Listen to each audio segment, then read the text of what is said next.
這個人明明沒有实权，卻能逼得华国锋当众表態。他在會上公開叫板2個凡是替鄧小平鳴不平，工作人員找上門，要求修改發言。他一口回絕，我說的是事實，沒什麼可改的。雖然發言被壓下，不能登簡報，可第2天华國鋒就被逼得不得不親自回應。上集我們說到，陳雲在耿彪家召集老同志商量，準備在中央工作會議上為鄧小平復出發聲。1977年3月13日會議第4天，陳雲在西南組作了書面發言，公開叫板2個凡是替鄧小平鳴不平。很快，會議工作人員找到陳雲，要求他修改發言，卻被陳雲一口回絕。他的態度很明確，我說的是事實，沒什麼可改的。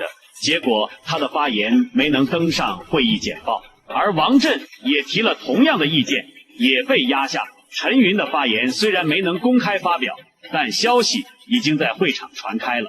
與會代表私下議論紛紛，陳雲說了什麼？為什麼不讓登簡報？中央到底是什麼態度？第2天，华國鋒不得不在會上回應。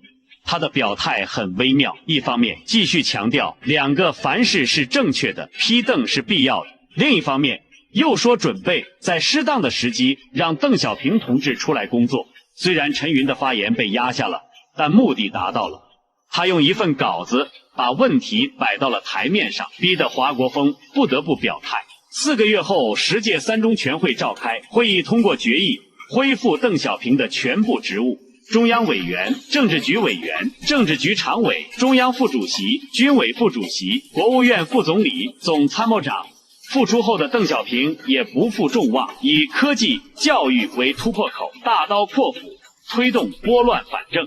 恢復高考，平反冤假錯案，一件件大事幹下來，黨和國家的面貌煥然一新。1年後，11屆3中全會召開，確立改革開放的方針，中國從此走上了一條全新的道路。而陳雲也在這次會議上被增選為中央政治局常委、中央副主席，成為以鄧小平為核心的第2代中央領導集體的重要成員。關注我，帶你了解更多不為人知的歷史細節。